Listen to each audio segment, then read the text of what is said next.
রূপ যৌবন, তার গহনা, তার সমস্ত কিছু সৌন্দর্যের মালিক হচ্ছে স্বামী।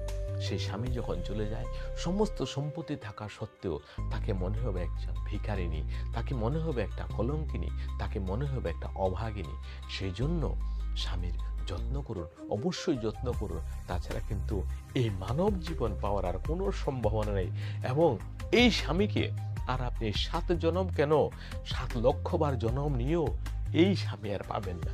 আপনি যাকেই পেয়েছেন স্বামী রূপে, সেটা ভগবানই ধার্য করেছে, সেটা আপনারই ভাগ্যে আছে। কিন্তু যদি এই স্বামীকে একবার হারান, সে যেমনই আছে, কিন্তু আপনার মালিক তো সে, আর কোনো জন্মে তাকে পাবেন না।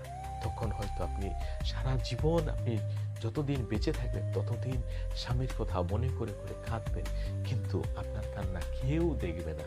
কারণ আপনি যেই পাপগুলো করেছেন, সেই পাপটা আপনাকেই বহন করতে